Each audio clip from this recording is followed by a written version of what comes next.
Hello, Isabella, and welcome to the Tick Bootcamp podcast. Thank you so much. We are really excited to have you. And as we have shared with you offline, you're actually our first Brazilian guest. We've actually interviewed a woman from Japan who actually was infected with Lyme from a trip to Brazil. We have a local American who is of Brazilian descent who also was infected in Brazil. But you're the first Brazilian living in Brazil who also was infected in Brazil, the country that at least has an official policy that there's no Lyme disease. Yeah, we do have this issue around here. So I'm really glad to be a Brazilian talking about Lyme. It's really important. Thank you for this space. Well, thank you for joining us here. So let's first help our listeners with the pronunciation of your last name. Matt and I were excited to have one of our Italian sisters on. So let's begin with that. So I don't butcher your last name, because my Italian grandmother would be turning in her grave if I mispronounced your name. It's Trubbianelli.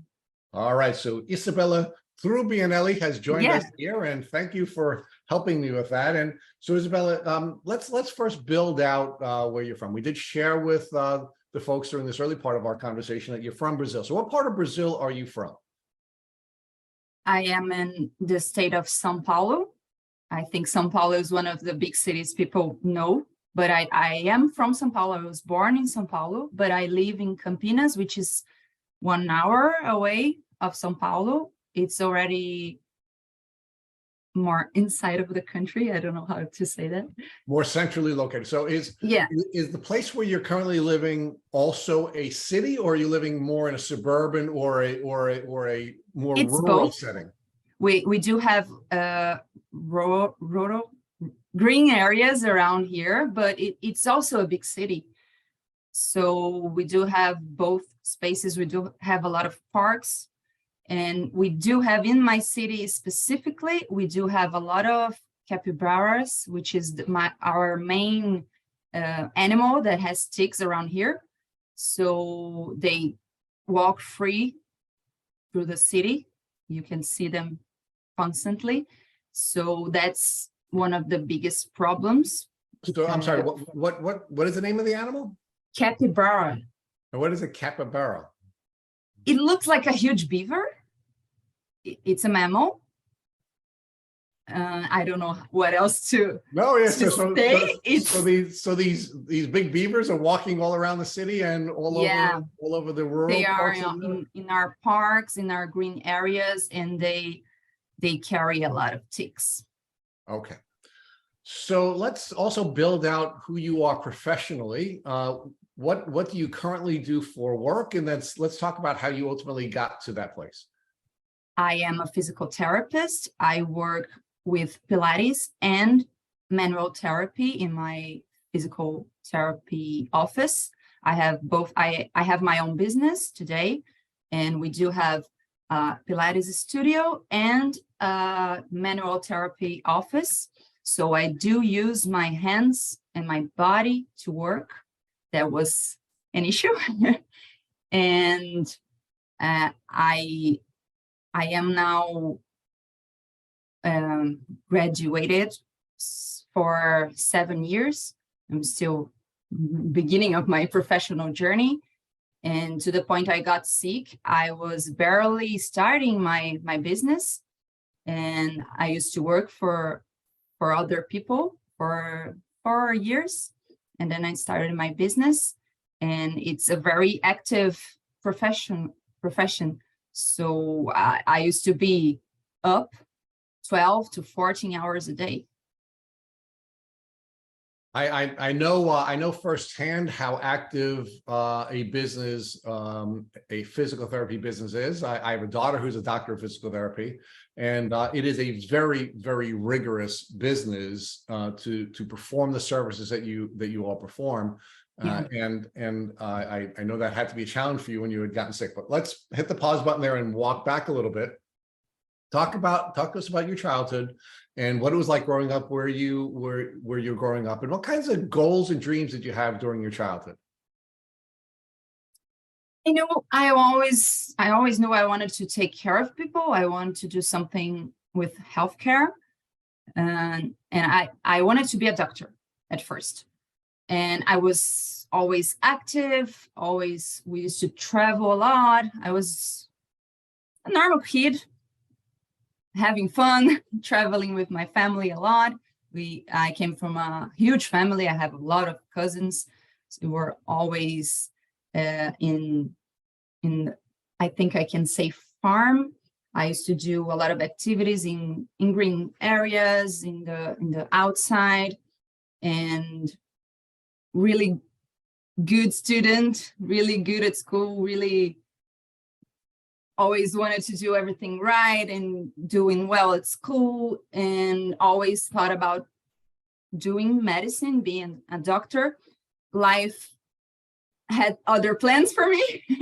So I ended up being a physical therapist, which I absolutely love.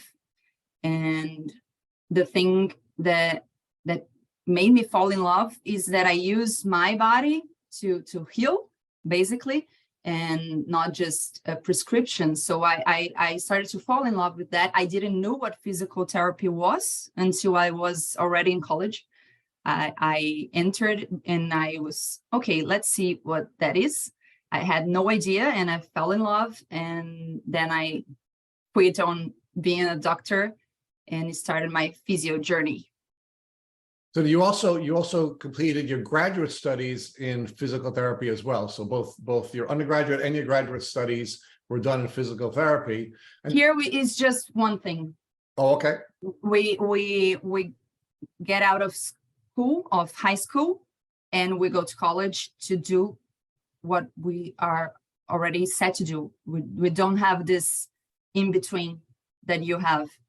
So when you end high school, you are already apply to the profession you want to pursue. So now talk to us about when you first started to be symptomatic with Lyme disease, and how that was impacting you first professionally. Okay, so it was December 2020. I had just recently started to go back to working in the office because of the pandemic. I was at home until October. And so I was 2 months back in the office. And one day, December 2020, it was a Saturday, I was at home in this very place I'm talking to you right now. And I started to feel weird, a little bit of headache. I do have a history of migraine, so I thought it was that. And at some point, my right arm's paralyzed. And then my face, my speech was weird. And I did the test. If you put both your arms up and one goes down, you're having a stroke. So I did this test. Nothing happened. So I was okay, it's not a stroke, but it looks like a stroke. What's happening? And I went to my mom, and my whole right side of my body froze. And we got really scared. She's like, wait just a minute, let me think what to do. I sat with my dad at his bed, and it stopped. It was like 5 minutes, and then everything was normal, just a little bit of headache in the back of my head. Pandemic, we were really scared with COVID. We didn't want to go to the hospital. And my mom looked it up, and she read that it could be a really strong migraine. And I do have a history of migraine. So I was like, okay, I am really stressed, the end of the year, a lot of changes in our lives, not for everyone. So, okay, I would just rest, everything will be fine. And then 4 or 5 days later, I was at my office. I was in my Pilates studio. And then it happened again in my left side. My left arm froze, my left cheek froze, and I was like, okay, something is wrong. Then I went to the ER, and they did a CT scan of my brain. Normal, everything was normal. They did some blood tests. They tested me for COVID. Normal, And then they said it could really be a really strong migraine. And they said I should go to a neurologist for further investigation. It was the end of the year, so I only got an appointment a month later in 2021, January 2021. And in these 30 days, a lot of symptoms started to appear. I started having a lot of headaches, tingling, extreme fatigue, weakness, numbness, hand and feet tenderness, light and sound sensitivity, trouble focusing. I was really confused, and muscle spasms started on my left forearm. It was like rotating constantly, 24 hours a day. It only stopped if I was sleeping. The moment I woke up, it started the spasms instantly. So I told the neurologist all that stuff. I was still working at that point. I just had the holiday break and got back to work. I was alone because before the pandemic, we were in 3 physical therapists at my business, and I was alone because we had to let them go. And then I was alone taking care of all my patients, and the neurologist started her investigation. She asked me to do a lot of exams, MRI, and a lot of brain stuff. Everything was normal. And then to the point, January was the first appointment, take the exams, wait for the results. February 2nd appointment, I was already with memory loss. I was exchanging words all the time, trouble finishing a line of thought. What I know now is the brain fog, but I had no idea what was happening. Then she continued investigating, everything normal. And I went to a rheumatologist too, did all the tests, everything normal. And the muscle spasms started to spread. It started on my right hand, then my feet, and it became more frequent and more strong. And then cut to March 2021, I remembered that I was bit by a tick in October 2020. Almost, I was like 6 months before that time, I was bit by a tick, and I made the link. I said, it's Lyme disease. I'm sure it's Lyme disease. Let's pause that for a second. So when you were bitten by the tick in the October prior to your symptoms, did you was that the first time you were bitten by a tick? And did you know anything about how to treat yourself after being bitten by a tick to try to prophylactically protect yourself from getting sick? No, I did. It was not my first bite, because as a kid I was in the farm a lot. I am sure I was bitten by a tick before, but it was horse tick. But this time it was the first time I was like an adult and had a tick bite, but I didn't know exactly what to do. I'm not sure, but I think I put alcohol before I remove it, and I used tweezers, removed it, but I didn't know what I know now. I just took it off and forgot about it. I just watched the place of the bite, if it would get infected or something, but nothing happened. And I didn't felt fever or any flu-like symptoms. Nothing happened. So I forgot about it. Now, were you looking for a particular type of rash? Were you waiting for the possibility of certain type of symptoms, or are you just now remembering? I was waiting the fever. I was like, if I have fever, I need to maybe go to the doctor, but I didn't felt anything. So I really forgot about the tick. Okay. I only remember in March 2021, almost 6 months later. Okay, so Isabella, where was physically on your body? Where was the tick when you found my it? left elbow?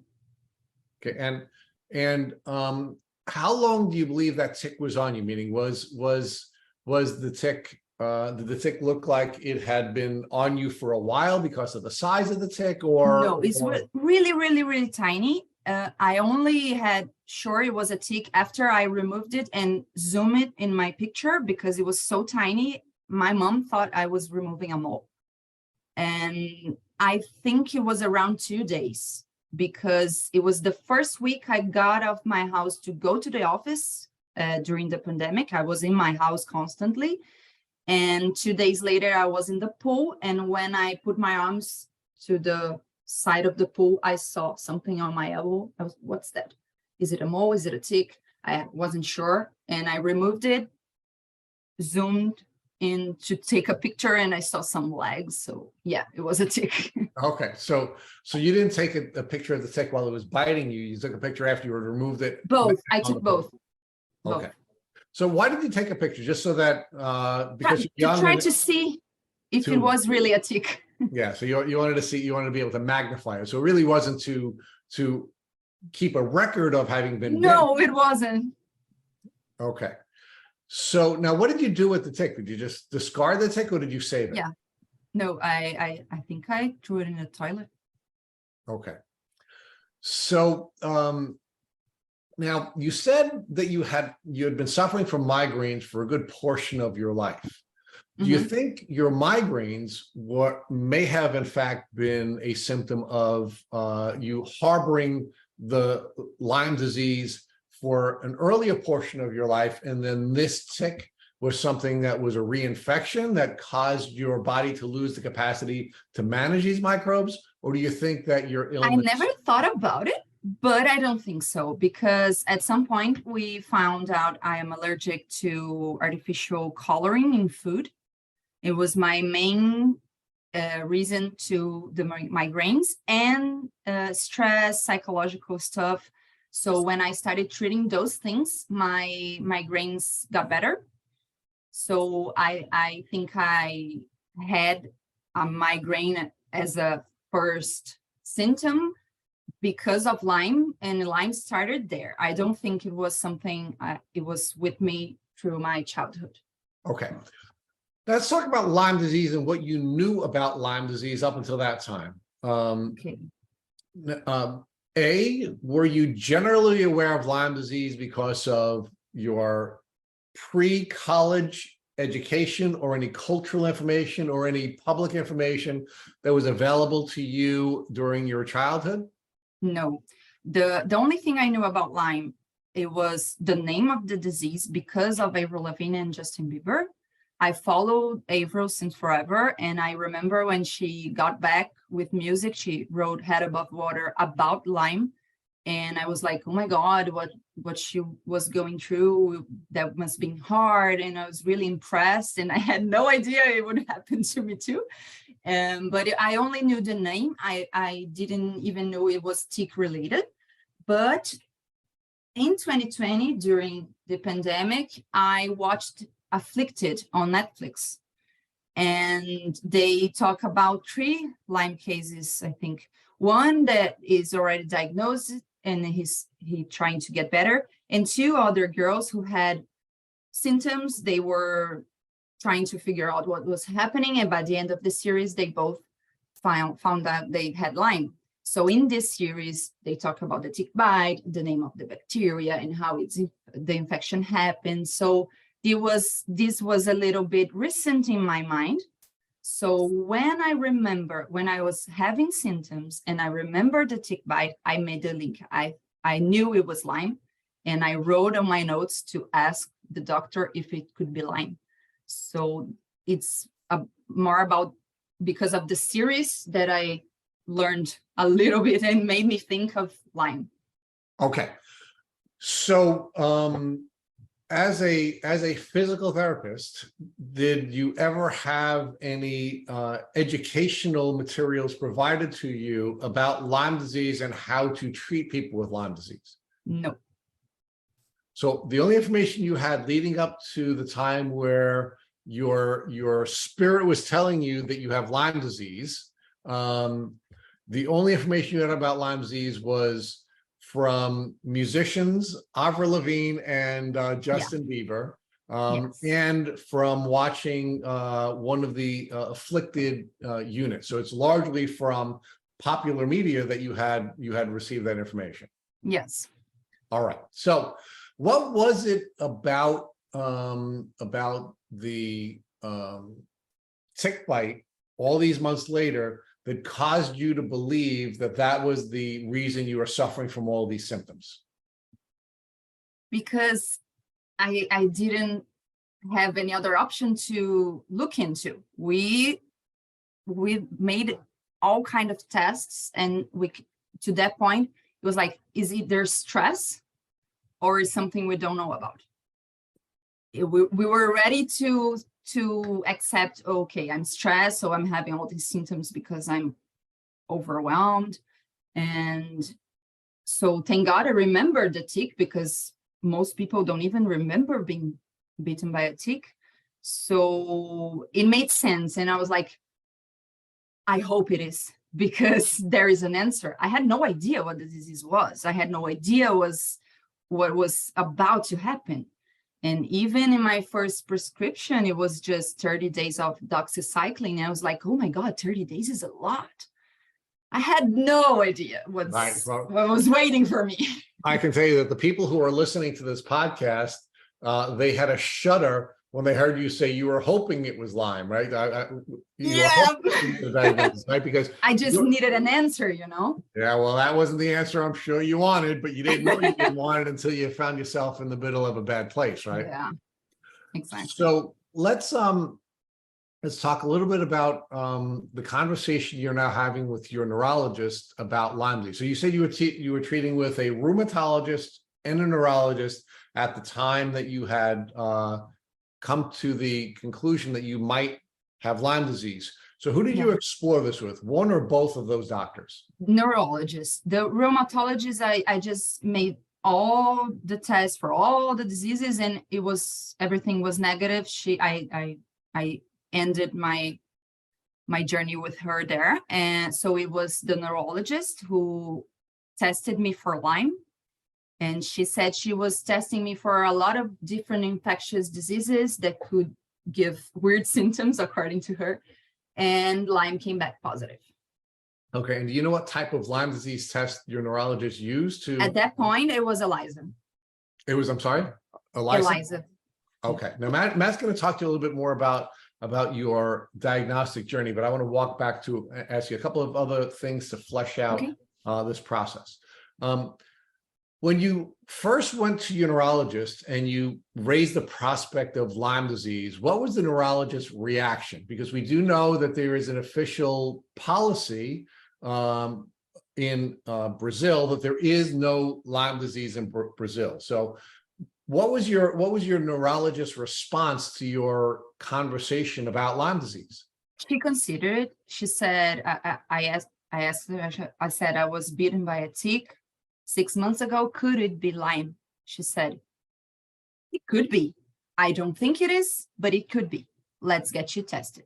And it came back positive. She is not her area, so she referred me to an infectologist to confirm the diagnosis. And then she said, it has no doubt it was Lyme. It's like super positive.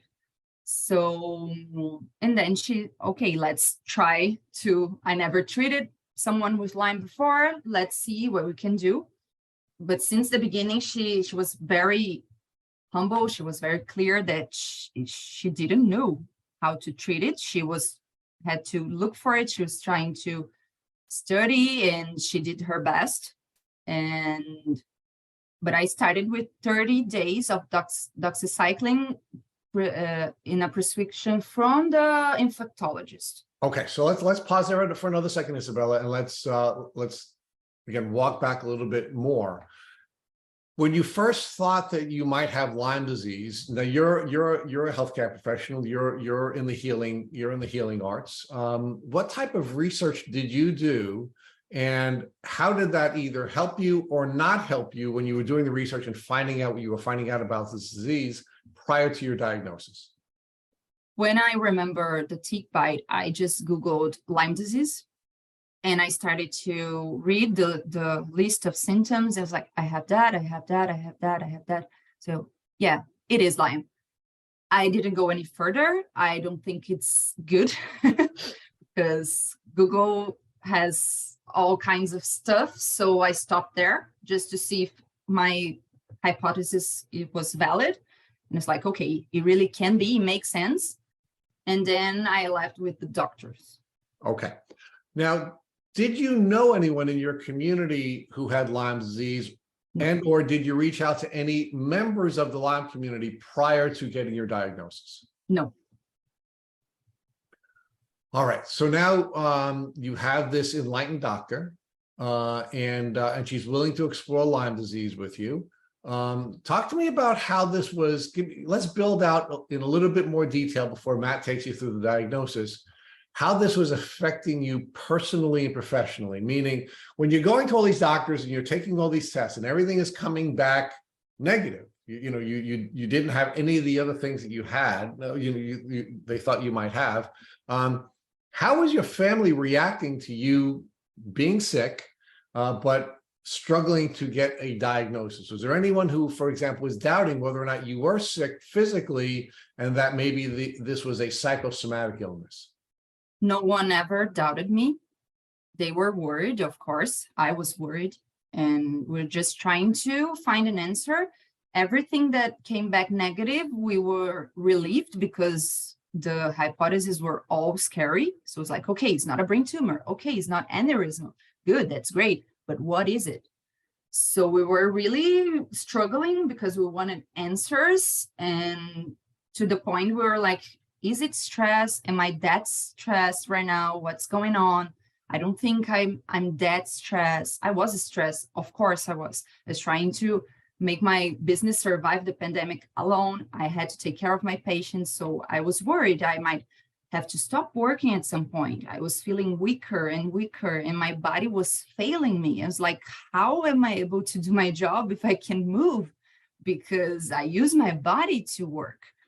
I don't work in a chair sitting in a computer. I work moving my body and using my body to do something in the patient's body, to treat their body. So I was really scared, but we were always trying to deal with what we really knew. So one step at a time. Okay, we know that. Let's deal with that. What we don't know, let's wait until it happens. And my family always supported me since day one. They never doubted me. My friends, they never doubted me. So I was really lucky in that aspect too. My support system was always amazing. So let's talk about your own head and your own thinking, right? Because we know that Lyme disease is a multi-systemic infection, right? And it literally goes throughout your entire body. And as a result of as a result of this polymicrobial infection going throughout your body, we generally have migrating symptoms. Today it's one side, tomorrow it's another side, the next day it's in our feet, the day after that it's in our hands, right? And again, it may not be days, but over short periods of time, we have these migrating symptoms. And that's one of the reasons why so many patients, at least here in the US, are thought to be suffering from a psychosomatic illness, because it's migrating and the complaints are changing each time they go to the doctor. So did you start to doubt yourself because you had so many migrating symptoms, and doubt whether or not you were in fact dealing with an infectious disease, but maybe something else? I don't think so, because I thought it could be stress. It could be something psychosomatic. Yes, I thought it could be, but deep down, I knew something was really wrong since the beginning. Since the day I went to the ER with the temporary paralysis, I was like, something is wrong. But when all tests was negative, I was like, okay, am I like that stress is really just emotional? And do I need to just rest, just work less? I was working 12 to 14 hours a day at that point in my life. So, okay, let's reorganize my life. I started buying candles, essential oils, things to relax, and trying to get away for a weekend to travel a bit. I was really in a strict lockdown before. So I started to do that stuff, and I was actually just feeling worse because the disease was developing. So nothing helped. So I knew it was not just that, it was something really wrong. If I doubted, it was just for a minute. Okay. Talk to us about your emotions, right? Because we know that that the hardware in our brain is our neurological system, something that you've studied and you've treated it, professionally. And we know that our emotions are the software, right? And the interaction between our hardware and our software is going to be important on this journey. So how were your emotions during this part of the journey, and how were you dealing with the signals that your emotions were giving to you? I remember being scared all the time, being really, really worried all the time. I do therapy for more than 10 years now. So that helped me a lot. It was like going through every step of the way with my therapist and talking about my fears and how scared I was and what do I needed to change in my life, what it could be. And so I was navigating my emotions kind of okay. And I think at that point, I haven't yet accepted I was that sick. It took me a while to accept I needed to stop working and stuff. So I was 3 months into treatment when I stopped working. And my mom had to tell me, you need to stop working. So it took me a minute to accept. So at that point, I was like, I would take 30 days of antibiotic and everything will be fine.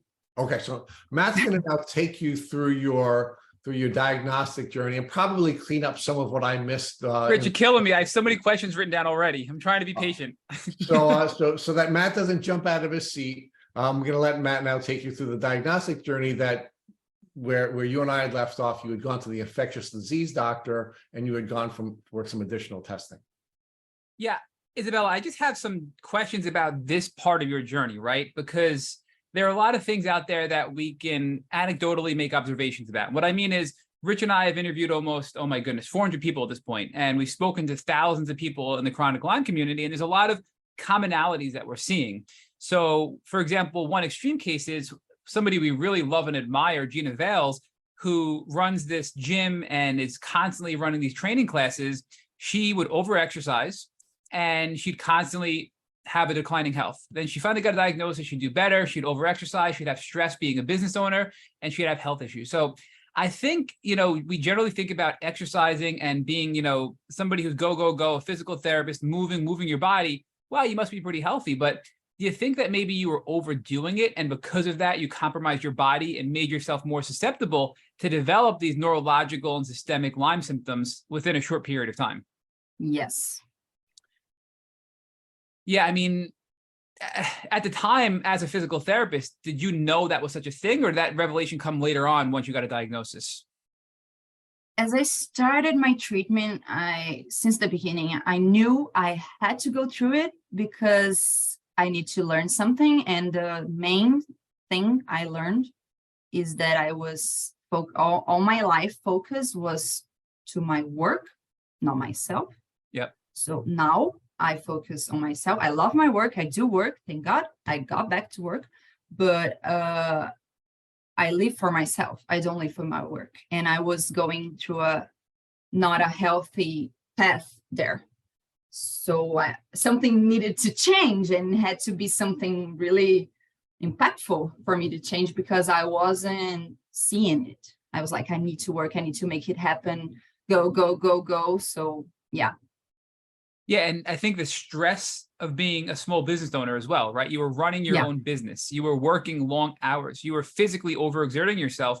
And, in our society, and I think in Brazil as well, that's not looked at as being an unhealthy pattern or behavior, correct? Correct.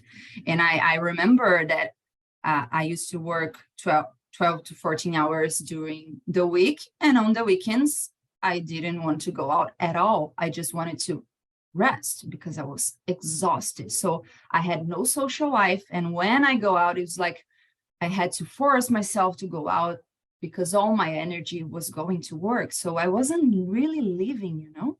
Now I can see that. Now I am living. And I couldn't see that. And I was like, this is the time to do it. I'm young. I'm starting my business. This is the time to put all my energy, all my time in my business. But it didn't have to go that extremely. And now I know that. It's almost like they're warning signs, right? Like it's the Yeah. smoke signal saying, hey, something's going on in your body, and you don't listen, you don't listen, you don't listen. Then boom, Yeah. you get a tick bite, you get Lyme, the infection spreads, and your body's like, yep, this is the straw that broke the camel's back. And here we are, right? That's kind of what Yeah. and not that it's your fault, right? I don't want to come across as being judgmental because I did the same thing. I had a very bad work-life balance.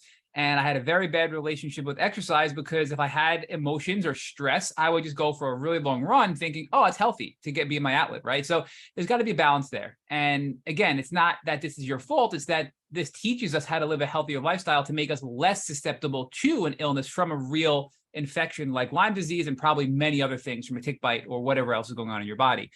So you talked about a few other things. You were in therapy, you said, for about 10 years. So were you in therapy prior to getting bit by the tick and prior to getting sick?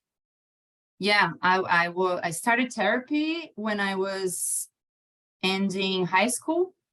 Here we have would be SATs, I think, for you. And it's really stressful. You need to decide the career of your life when you're 17. And I started having anxiety issues. And I treated anxiety for the first year of college, and I didn't stop therapy since then. So it was 2011. And again, if you said this to me, when I first got sick, I'd be so mad at somebody saying what I'm about to say. But I think a lot of the techniques that you learn in therapy help you better manage your emotional response to being sick, 100%. right? So again, not that you're at fault, not that you did anything wrong, but it helps you emotionally better deal with the physical part of the illness, right? Yeah. Can you give us some examples of that? Like, what did you learn in therapy before getting sick that helped you better manage your emotions and better manage this wave of illness that came over your life when you got sick? Well, that's a hard question. In therapy, I started to learn how to manage my anxiety. So I started to talk to my body, if you can say so, and recognize signs. So I had anxiety symptoms back in the day. So my hands are sweating and my shaking and my cold in a hot day. I said, okay, something is happening. So we're always looking at your body, talking to your body, and knowing something was wrong. So that's, I think, why I knew something was wrong. And it was not just stress, just psychosomatic stuff. I knew I wasn't that person because I was in a constant connection with my body, but I need to say that I was not that connected at that time. I was bit by the tick because if I go back, my first symptom, I don't think it was the paralysis. I think I was already having trouble with my balance, and I had this pain in my feet, but I was like, okay, I'm working 14 hours standing. Of course I have pain in my feet. That's normal, but it wasn't. And I think it was already Lyme, but that just clicked for me later on my journey. So I was not that connected. And I think that's why I needed to feel something really extreme to go, okay, you need to go to the ER, something is wrong, go look into it.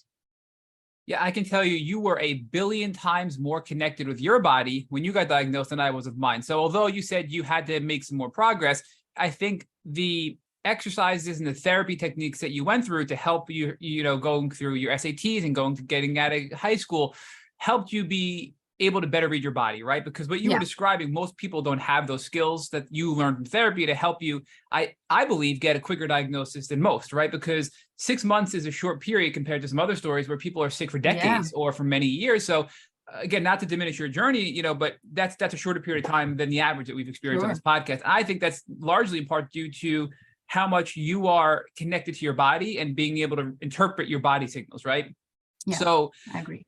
you also made a really important couple of comments that I want to just kind of glue together. You said that, you know, I looked at it being psychosomatic. This is before you got diagnosed, right? You said maybe it was psychosomatic, so I would do like, you know, different things to be stress relieving at home, but you know, obviously there was something else going on as well. But you said it wasn't just that. It wasn't just psychosomatic, and I think that's an important note because with Lyme disease and probably most illnesses, it's going to be the physical and the emotional, or the psychological and the physical. So you didn't just say it's only physical. You said it's not just that, meaning it's both, right? Did I hear you correctly there? Yeah. So can you help me understand the two groupings, right? The physical piece is you're infected, you have some sort of pathogen, or probably in this case, probably several pathogens making you sick that you have to treat and work with your body on to address. The other part is the emotional side and your emotional response to the illness. Can you help us delineate those two and how they work together and create illness in the body? I will use an example.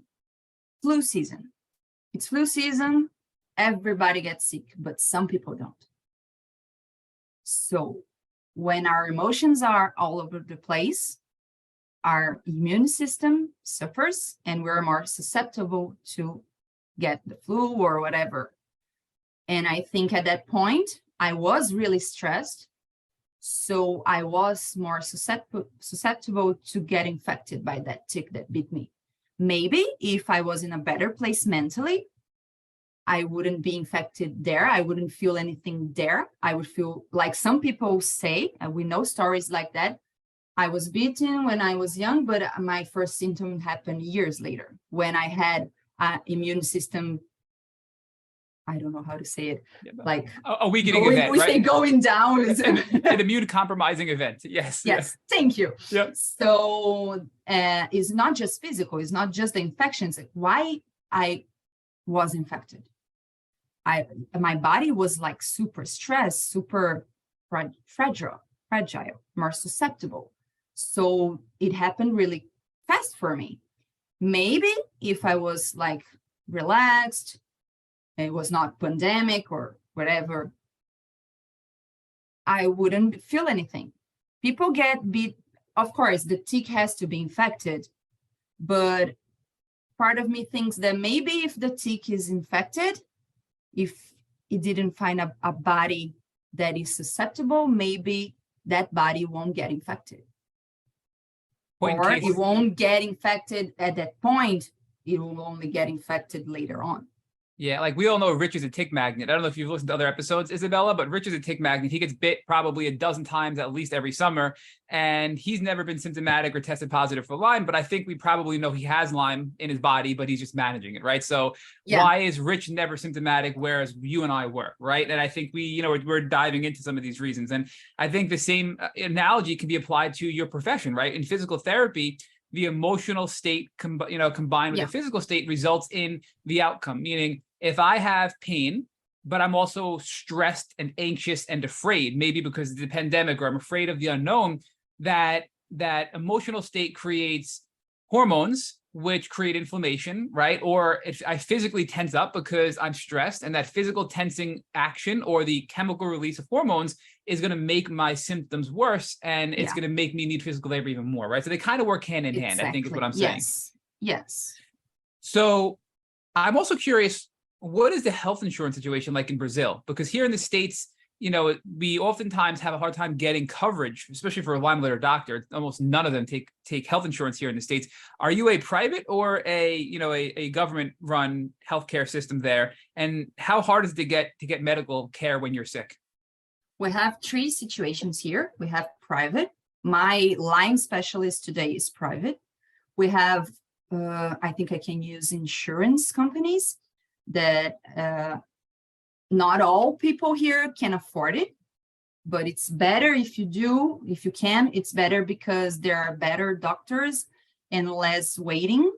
And we do have what translating it would be unique health system that works in the whole country.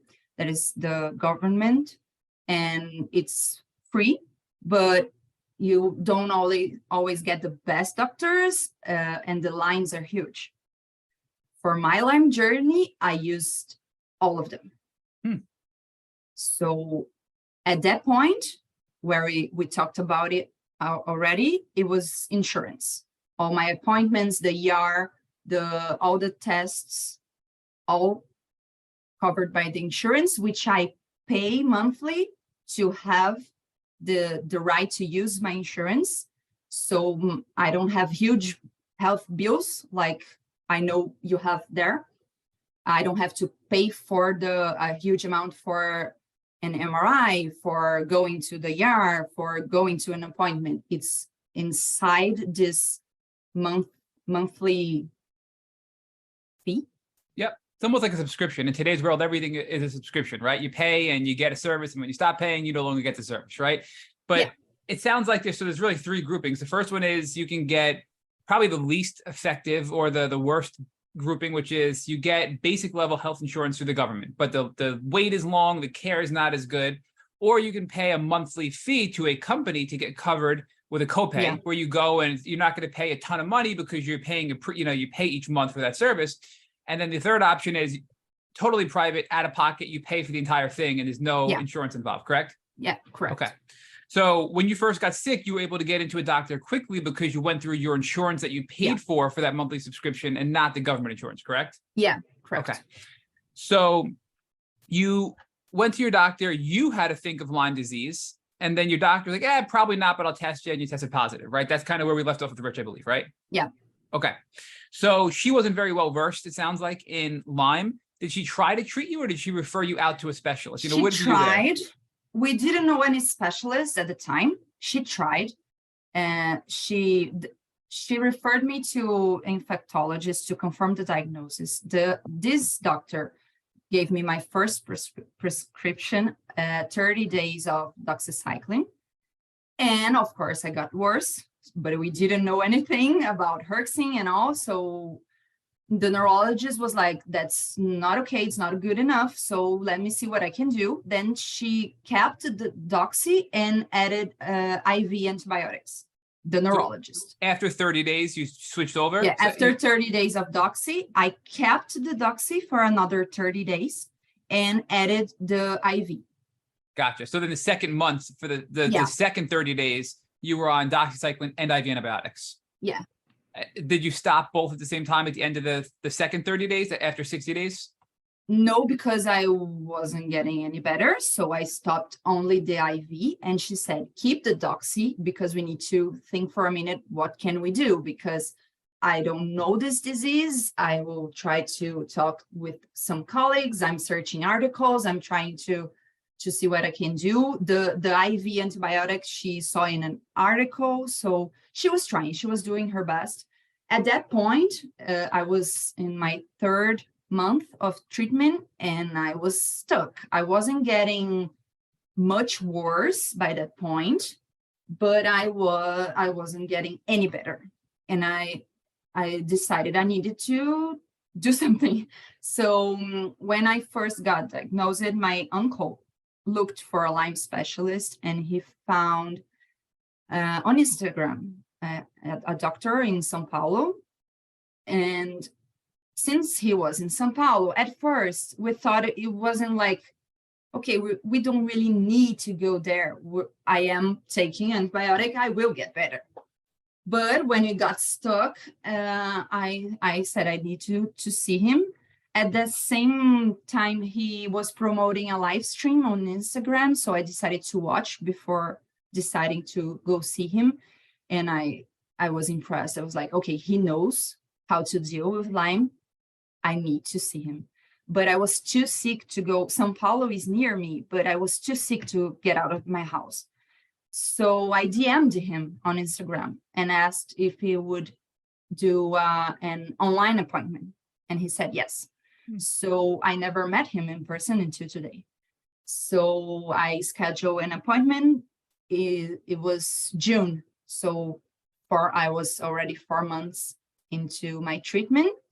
And I talked about my Lyme journey to that point. At that point, I was already having muscle spasms all over my body. It started with the left arm, then right arm, feet, legs. I was having trouble walking. I wasn't working anymore.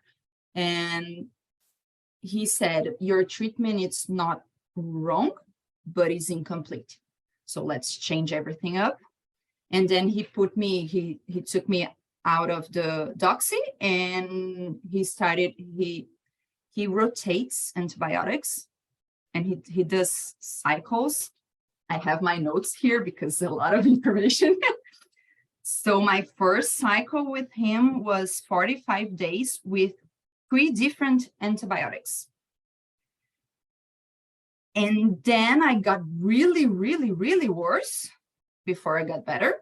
And then he explained me about herxing. He talked to me about detoxing. And then I was really entering the Lyme world and understanding, okay, this is not as simple as I thought. This is really difficult, really complex, really hard, but okay, he's the one that knows how to deal with it, so let's go. And then after 40 days, he changed all my medications and put me on 2 other antibiotics and an antifungal.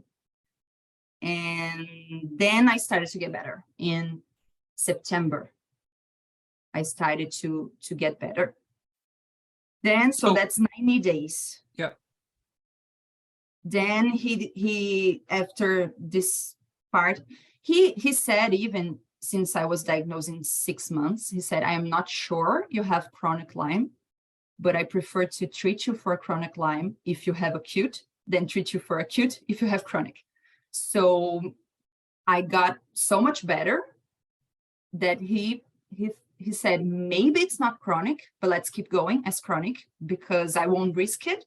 Now I know I have chronic because I was in remission and I flared up, and I know I have this for my life.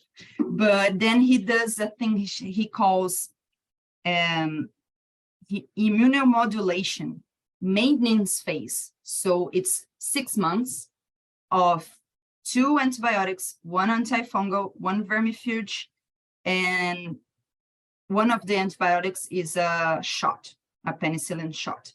And then rotate. So 15 days of antibiotics, 1 week of antifungal, 1 week of vermifuge, then 2 weeks rest. And what's vermifuge?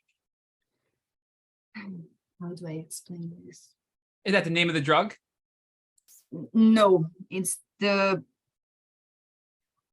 Google translator told me it's vermifuge, but it's like when you have germs.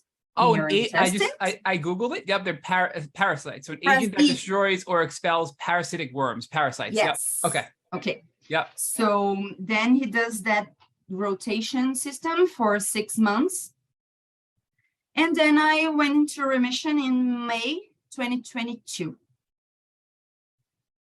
But I was not completely free of symptoms. I was experiencing the sound sensitivity. I had spasms eventually.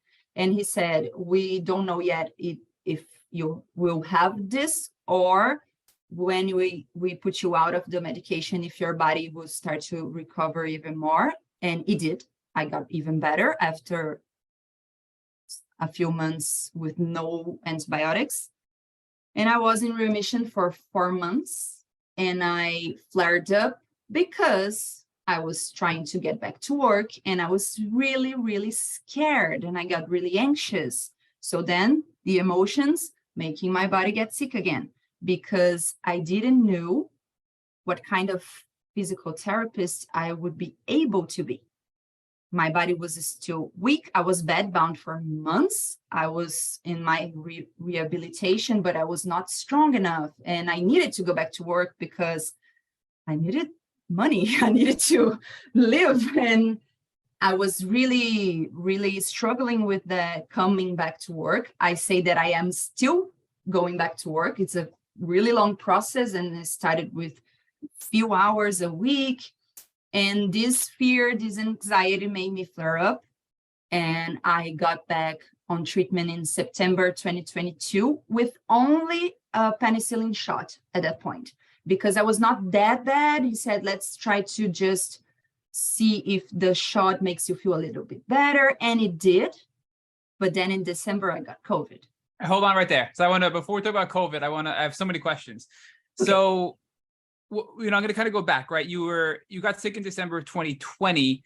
You kind of started your treatment in early of 2021. You did your about 4 months with your primary care doctor, and then you found the specialist, I'd say probably, it sounds like mid 2021, right?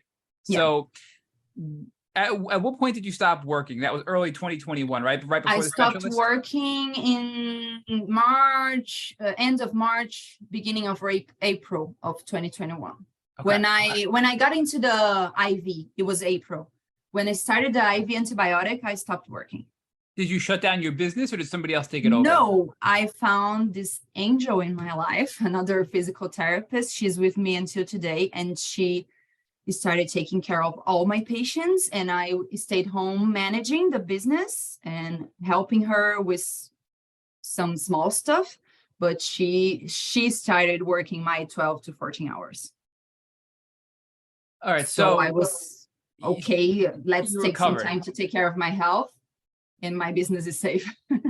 How did this impact? So at this point, nobody in your family, so you're living with your parents, right? Your parents are kind of helping Yeah. take care of you at this point. Yeah. They still knew this was real. So after the treatment failed with your primary doctor, when you started up treatment with your Lyme specialist, they all knew it was still Lyme and real, but they were just worried because it wasn't getting better, right? Is that where you were at with your family? Yeah, I was at that point when I had to stop working. I was like, how long will it be? Because at first I thought it would be just 30 days. And at that point, I was really scared. I was never going to be able to work again because my body was failing me constantly. I needed help to shower. I needed help we do have a lot of stairs in my house. I needed help going downstairs to eat. I needed help brushing my hair. I needed help cutting the steak. I needed help to do everything. I was completely dependent on my parents.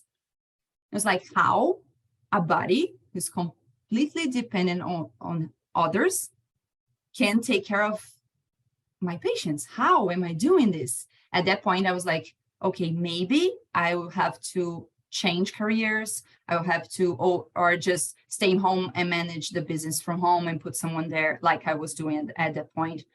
And I started questioning a lot. What would happen with my life? Would it be like this forever? How long will it be? Will I feel better one day? Now that it's gone, I feel like it was kind of quick considering everything. But at that point, I was like, this is forever. This is my life now.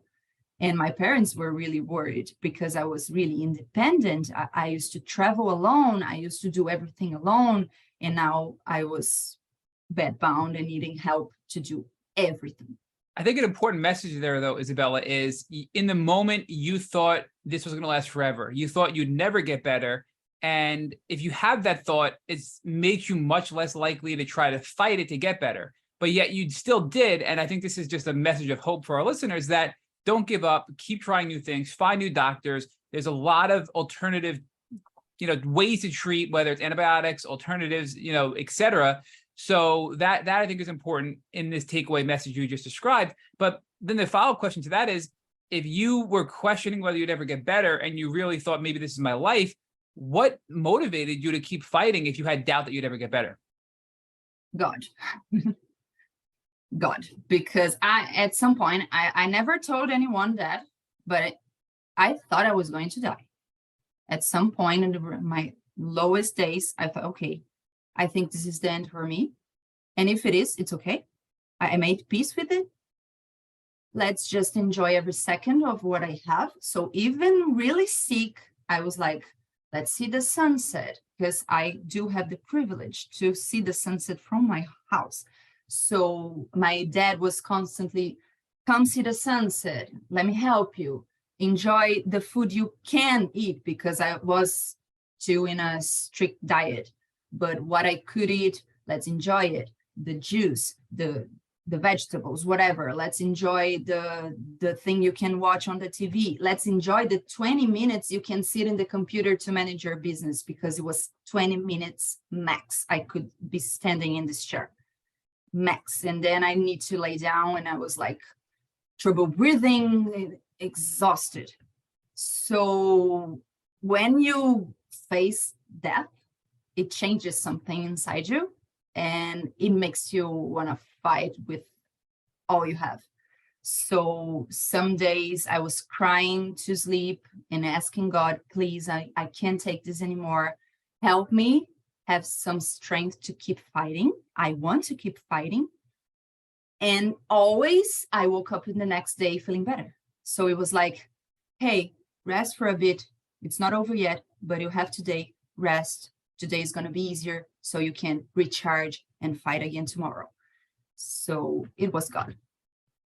Yeah. So faith, prayer, and God helped you persevere, give you the motivation to keep fighting, to get through this. And I think that's important, right? Because a lot of people just don't think they can get better. And, you know, we love these stories where we can show, hey, look, you were bedbound. Your family was helping you shower. They were helping you up the stairs. They were feeding you, right? I mean, you couldn't get out of bed, and you got through it, but it didn't seem like you could.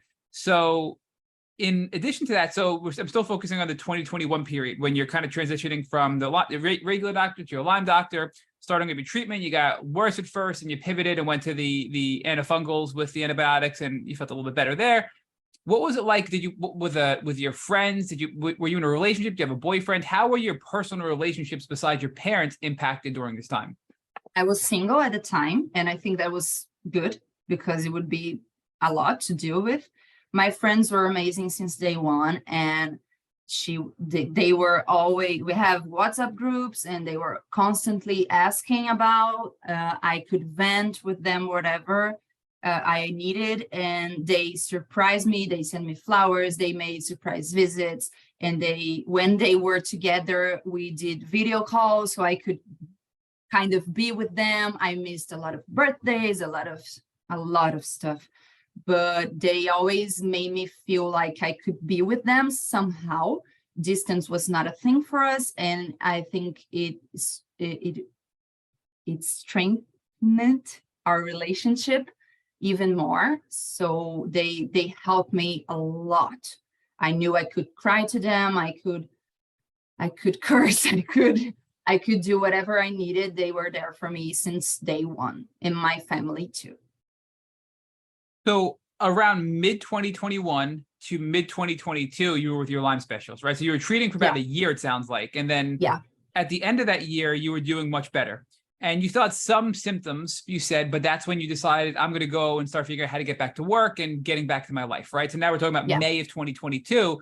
So of course, that added stress, the added, movement, and you started to get a little setback. So you went on a little more treatment and to counter that. What were you doing as far as your business was concerned? Were you kind of going back to with this partner who's been helping you run it? Were you going off to do something else? Where were you going in your career at that point, and what were you trying to do in the workplace? I wanted to go back to my studio.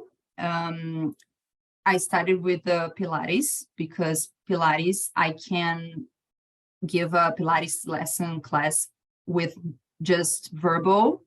I don't need to show the exercise if I don't want to. And I studied to give a good class just with my voice.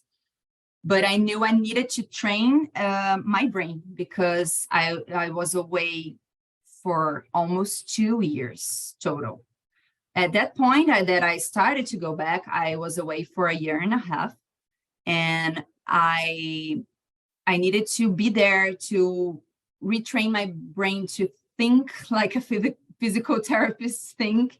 So I made an arrangement with the physio that was there taking care of my patients. First, I decided which schedule I wanted to get for myself, and she would continue with the rest. And so I decided to try 2 times a week. So I went there, and I was sitting and watching her work. And I started thinking I would do that. This is and retraining my brain to get back to work. I was like in this just observing state for around 3 months, I think, 2 to 3 months. Then I started to give the lessons with her observing. So if I needed any help, she was there, and the patient was not without care. If I need to go away, if I need any help, she was there for another month or so. And then I started giving one lesson with what in the Pilates, you can take care of more than one patient at once. In my studio, we do, since the pandemic, we do 2 per hour, but I started with the hours that had only one, so I could focus on this one, and she was there. And then when I was feeling more prepared, I started to tell her, you don't need to come today, I can do it by myself. So it was really slow, and I planned a lot. And now I am working 2 times a week I have 3 classes, one next to the other, with 2 or even 3 patients at the same time. And now I am starting to get back to the physio treatment, which is manual therapy. But I do only 1 patient at that day. I used to do 5, 6, one next to the other. Now I do 1, and I need to rest my arms, my hands, to stretch, I can do much, but 1 year ago, I couldn't do even that. So that's good. Yeah, but it sounds like what you're saying here is, even when you went back to work going very small and very little and gradual, you still had a little bit of a setback. So you worked with your doctor to get the proper treatment to counter that. And you kept going little by little by little, working with your doctor and pushing yourself in a way that wasn't causing you to crash and go all the way backwards, right?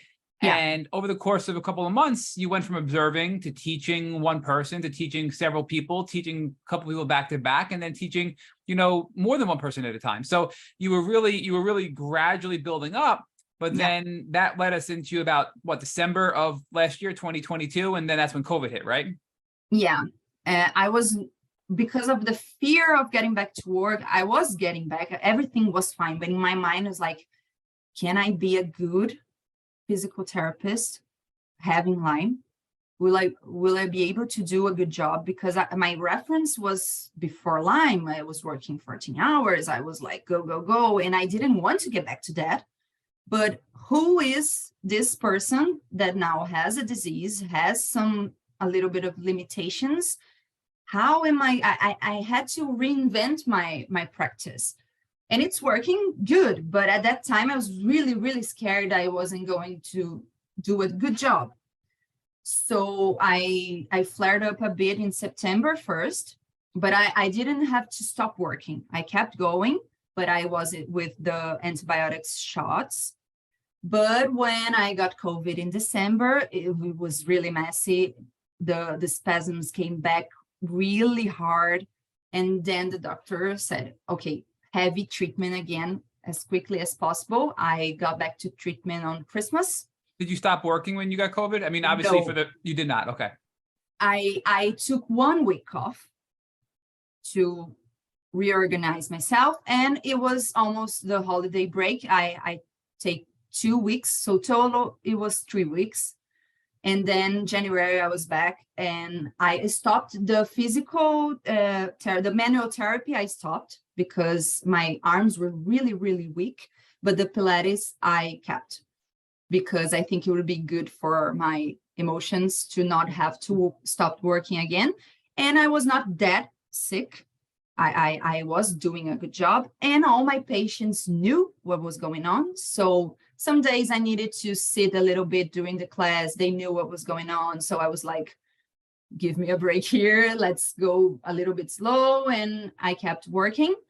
And I got into the rotating antibiotics once again for 90 days. And then in April 2023, I got in remission again, and I am in remission since then. All right. So a really powerful observation, I think, that you just, or to summarize what you just described, you were bedbound in early 2021. You were having your mom help you shower because you couldn't physically bathe yourself. Then you're fast forward at the end of 2022, you're back at work. you're not full force, but you're back working. You're doing, I mean, night and day difference. You're like, getting back into your life, and you get COVID.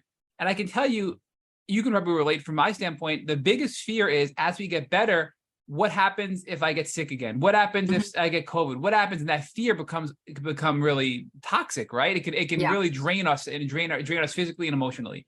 But you just described it perfectly, that a lot of these fears are irrational. You were infected with COVID. It flared up the Lyme, and all your Lyme symptoms came back, which is really, really scary. It's traumatic after what you've gone through. But you went back to your doctor. You had your toolkit. You had your treatment. You had your doctor. You had everything you've learned from the past 2 years. And you were back at work after 1 week of being out.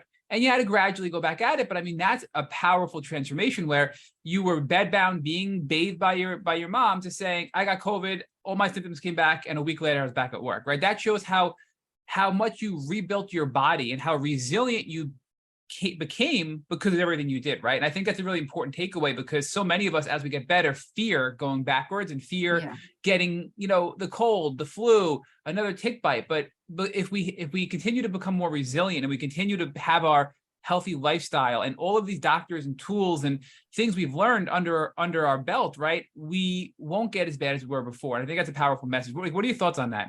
Exactly. That was my biggest fear. It still is. Of course, I still have this fear. I think I will always have this fear to be that sick again. But when I got in remission the first time, I asked my doctor, when it came back, it will be that bad again. Do I need to worry to be away from work another year? And he said, it's never that bad, because you already know the tools, you already know the symptoms. So we start the treatment. As soon as you tell me I'm feeling this, we start treating. So it's not supposed to be that bad again. So that was good for me, because the first spasm I got when he treated my COVID. So he already knew I was a little bit flared up with only the shots. When I got COVID, I said, spasms, fatigue. He said, treatment, go, just go. And I never stopped detoxing, even in remission, even today. I never stopped exercising, and I don't over exercise. I don't overwork. So this balance I will take for my life. And this thing we talked about, being connected with your body. So the little bit of sign is, I think something's wrong. And I have this relationship with him. I can email him, even text him. This is happening. Should I do something? And let's get back to treatment, or let's wait a bit and see. So he's always there for me to the long run. And he started the treatment as soon as I got a little bit worse. So it was way easier. It's hard. The amount of antibiotics, it's hard. It's really, really, really hard on your body. I was like working, but I was like really tired. I needed to rest so I could live. So it was not easy. It's not like, okay, I got back to my medication and everything was fine. No, it was really, really hard, but it was way quicker than the first time. The first time it took me 13 months to get into remission, and this time was 90 days. And you get back to diet, you get back to have your detoxing, so you know how to deal with the disease, so it's way easier. Isabella, I just want to ask a couple more detailed questions. So you mentioned detox a couple of times. You mentioned the antibiotics and the effect they had on you. So can you give us a little more detail, what you were doing to detox while you were treating, and also what were you doing to counter the effects of the antibiotics? Your gut health is impacted by antibiotics. So what were you doing to address the effects of the antibiotics, and what were you doing to detox to help your body rid the die off of these pathogens as you were killing with the antibiotics and the bolstering of your immune system? Before I got into the Lyme specialist, when I was in the IV antibiotics, so it was the second month of treatment. Of course, I was already feeling that my body was suffering from all the medication, and my therapist referred me to a nutritionist. She was amazing because she made my body strong enough to take the treatment. So she was the one who told me about the anti-inflammatory diet, the free processed sugar, no gluten, no dairy, and she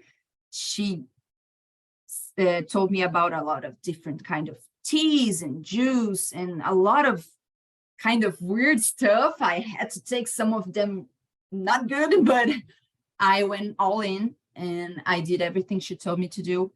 And it was like the best choice I made. My liver was suffering, my tests were altered, and she treated my liver with green juice. Isabella, And this it was is this normal. we've developed a 4-step process that we see in successful Lyme healing journeys, and I think you're outlining it. You may have heard it on other podcast episodes. So we call it PARM. It's prehab, assist, prehab, assist, recovery, and maintenance. So the prehab is what you're describing. You said you had to get yourself ready for the treatment, which was the diet, the juicing, the detox, right? All that stuff, addressing your liver and letting everything, helping everything move better before you start your treatment. And then the treatment is really the assist your immune system in killing the pathogens in your body, which was the antibiotics, the cycling, the antifungals, right? That's the whole assist piece. You also mentioned, about 20 minutes ago, the part of it where you had you even used the word maintenance, where when you had a little bit of a flare up, you had to increase your maintenance, which was, a tool to kind of keep you maintaining your health, right? And that's the final step. But the rehab, I think, is important too. And you touched on that. And the rehab is really, you have to rebuild your body. So it's, it's the prehab, the assist your immune system in killing everything. It's the rehab after your body's been, really beaten up. You got to help you rebuild your body. And then maintenance. When you're starting to get back into things, you have to maintain that level of health so you don't go backwards like you described, right? That's the whole piece of, I was better within a week and back at work. Within 90 days, I was back in remission, right? So what are your thoughts on that general outline of a Lyme healing journey being a good model for people to follow and having those 4 kind of groupings of a chronological phase of recovering from Lyme disease? If you think about it, what we do to treat Lyme, apart from the antibiotics, is what everyone should do to take care of their bodies. Exercising, take care of your mental health, your spiritual health, so balancing work and social life. So this is what life should be. And I think that's the thing I learned the most. I was not living, I was working. Now I'm living. So I have my work, I have my friends, I do have a boyfriend now, I have my family, I have a lot of stuff I want to do. And my energy is in all of those stuff. And I am taking care of my body so I am healthy to do all the things I want to do. And being healthy, that's really nice to put out. Being healthy, it's not the absence of illness. You can be healthy despite the illness. I am healthier now than I was ever in my life because I balanced all the parts of my life. I have energy for all of them. I have time for myself. I have time for the people I love. I have time to have fun. I have time to work. And so apart from Lyme, it's not just for the Lyme community. This is for everyone. And we do hear about that, but we don't actually do it until we have to. So, Isabella, my final question before Rich picks up is, a lot of people listening are thinking, wow, if I'm in Brazil or close to where your doctor was, I want to know who you treated with. And I think you said, because of obvious reasons and because a lot of people go after these Lyme-related doctors, you don't want to share publicly this doctor's name. But if people are listening to this podcast, can they reach out to you on social media, DM you privately to ask, hey, who's your doctor? Of course, I really they need can. help. Okay. Yes, they can. Okay. Thank you. And I just want to say again that you've been a huge inspiration to Rich and I, and we've learned a lot from you. So I just want to thank you for that, because although you are in Brazil, a lot of what you shared can be helpful to so many people across the world. And I think it's so powerful to connect with people all over to see the commonalities and what we can learn from each other. So just thank you for that. Thank you so much. So my Italian sister, I do want to ask you about our framework in a little bit more detail, right? Because Matt and I call that our Parmesan framework. And I'm just wondering, in Brazil, do you folks eat chicken and veal Parmesan? And how do you feel about having a healing framework named after some of the foods that are a part of our culture? I don't know. I think we're fine with that. All right. So talk to us about how this has been transformational for you, not just in the way that you bring balance to your life, not just in the way that you are bringing balance to your work life and the way that you're working, but talk to us how this has been transformational for you, both emotionally and spiritually. It changed everything, because I value my life much more. I value the people I love. I value my work. I value everything, because when you lose those things, I value my body. I value walking, running, showering without help, showering, standing, because I needed to sit down to shower.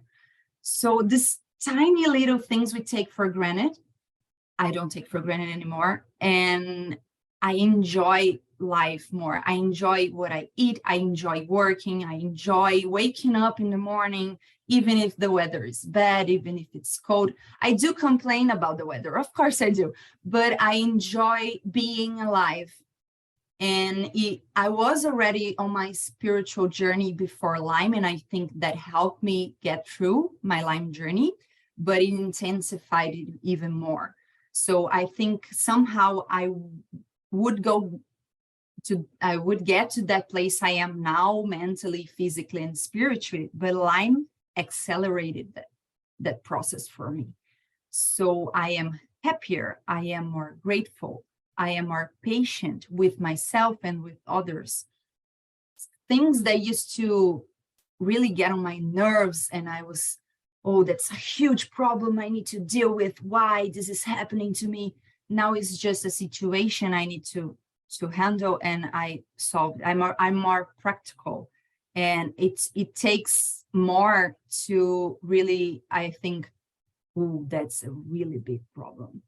So it changed everything. And I mean, some people might get angry at me for saying that, but I am grateful that I had this experience, that I had my Lyme journey, because it changes everything. I'm such a better person now. I treat others better. I treat myself better. I value the things that we really need to value. So if I could go back, I would choose to go through all of that all over again. So, Isabel, one of the things that you are right to identify is that there are some people who are early on in their journey who are suffering, who are going to find what you said to be triggering. But the truth is, every single person we've interviewed, and Matt has shared with you, it's almost 400 people, have said almost exactly the same thing that you've said, that if they had to do it again, they would do it again. They wouldn't give it back. Almost everyone has said that. And I think that's a really important part of this, right? And I really like the way you've identified so many of the different elements of what has been beautiful about this journey, right? Because you are using the term grateful in a lot of different ways, right? And one of the things we know is that you can't be grateful and suffer at the same time, right? Mm-hmm. Because you took so many little things for granted, you were, in many cases, suffering. Emotionally suffering as a result of not seeing what was there for you to be grateful about. And I remember the first time I truly understood this, and this was early on in our podcasting journey. One of the people we interviewed had said she was unbelievably grateful about being able to go into her car and drive, that she hadn't driven for a long time, and just having a car and driving in her car was something that had created gratitude for her. And I thought about that myself, that I had a car for all the years of my life, and I wasn't grateful about having a mode of transportation. And from that moment forward, I became grateful every time I got into my car, but I didn't have that before, right? You also talked about appreciation and all of the people around you who were doing things for you that you didn't earn, that you didn't deserve, but you had made available to you, and your life was better as a result of that. And when we're appreciative, we also can't suffer, right? So what happened is you went from a life where you had a very narrow professional focus, and then you brought balance. You had a lot of blessings in your life, whether they be because of the things you worked for and you earned, or the good fortune you had by having good parents and friends in your life, but you weren't seeing those things, and now you see them all. And as a result of seeing all those things, you're grateful and appreciative, and therefore can't suffer either. So all of these different elements of being more emotionally healthy were available to you. Now, of course, that then changes your mindset. And when your mindset changes, because so much of our brain is filtering out everything that's, 99% of what is available to us gets filtered out, because our brain has a very narrow capacity to be conscious, right? Now, all of a sudden, when that mindset changes, all kinds of new opportunities are now available to you that had been there, but you didn't see before. So talk to us about that, how now not only you're appreciative and grateful, not just about your journey, but all of the things in your life that you hadn't been appreciative and grateful about before, but how that's now opened you up to all kinds of new opportunities that you can now tap into and be a happier and more grateful person and serve at a much higher level than you were able to before. Yeah, as you were speaking, I thought about, I really always loved to play the piano.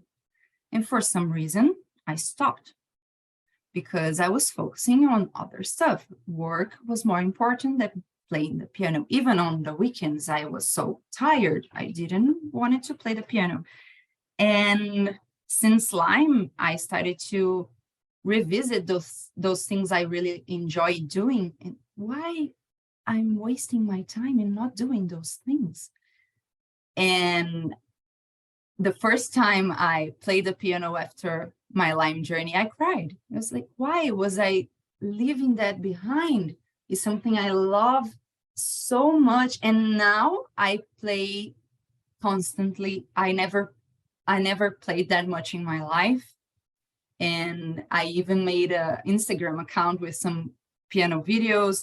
And I stopped feeling scared about people's judgment, about the things I do. I do what I want to do, what I like doing. It doesn't matter what people will think. If it makes me happy, that's the only thing that matters. So I live a more fulfilling life. And other thing that changed is that I decided to help other people. Even if they don't have Lyme, I do have a Lyme account, but I don't talk about Lyme. I talk about this transformation, because you don't have to get Lyme to get to this point.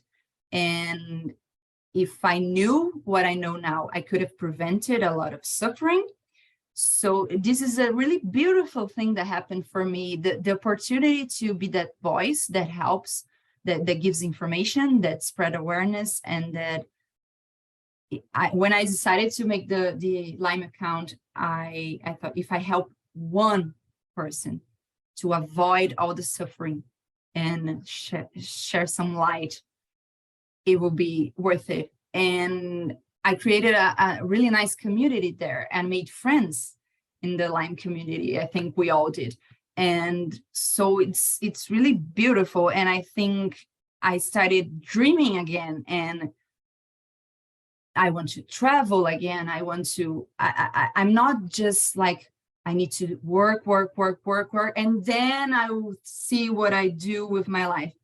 My life is now. It's not in the future. My life is now. So I made plans to do things I want to do. I even talked about, I don't know the right word, when you jump off the plane and go skydiving. Thank you. Skydiving, which is something that I never thought about doing. I was really scared, but why not? I mean, let's enjoy life. I can give you a lot of reasons why you shouldn't do that, but I won't. Yeah, of course, but people always say it's the best feeling of your life. It's really nice. It's really beautiful. Like, okay, maybe. So it opened up a new window of things I can do, I want to do. And of course, I do have limitations. It's not, oh, everything is beautiful after Lyme. No, I do have limitations. I do have fears. There's a lot of things I still can do. But this journey told me that there are possibilities. Maybe I won't do the things I used to do in the same way, like my work. I don't work today as I used to work. My practice changed, and in some way it changed for the better. I'm better professional because of what happened to me. I know how to be a patient. So I take care of my patients with more empathy, more patience. And I lost my line of thought, my Lyme brain. Well, Got but me there. let's take it somewhere else, because all of what you're saying is really beautiful. But let's talk about the next level, right? We've talked about how you've changed physically. We've talked about how you've changed emotionally. And now let's talk about the spiritual piece, right? Because in the end, regardless of what your spiritual beliefs are, Matt and I are traditional Christians, but there are many people that have other types of spiritual beliefs that we've interviewed on this podcast. And we think it's important to have spiritual beliefs and recognize that we are spiritual beings having a human experience. And in the end, every spiritual being recognizes that we are supposed to serve. In fact, we are created to serve.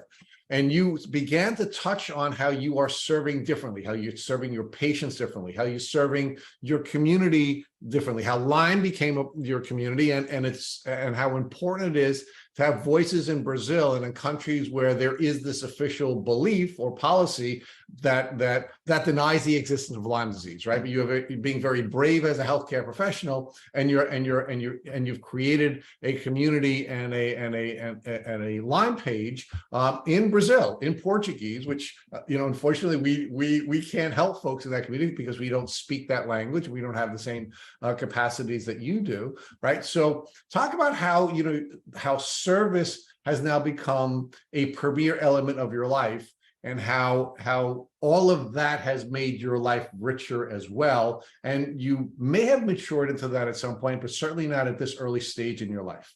Yeah, I think when Lyme first happened in my life, I was sure I had something really important to learn, and that I had a mission going forward. It was since the very beginning. It was like, I have something important is happening with this thing that is happening to me. And I take this now as a mission. Like, it didn't happen by chance. Nothing happens by chance. Everything happens for a reason. So I try to do my best to spread awareness in my friends, my family, but opening to the internet, I was really scared at first, because we do have a lot of toxic behavior online, and some patients, I already read, not my account, but I already read comments saying that she was sharing her story to get attention, and that's really mean. They had no idea what we go through, and we are just telling our story because we are trying to prevent others to going through that. And I feel inside me that I was meant to do this. It happened to me so I could help others, help myself, and be a better person and a better professional for it. So one of the things that I want to help you with, because this was something Matt and I only recently learned, was why in some cases people attack us when we are on our passion projects and we're on our spiritual path, and all we're trying to do is help, yet there are some people out there that are going to be attacking us.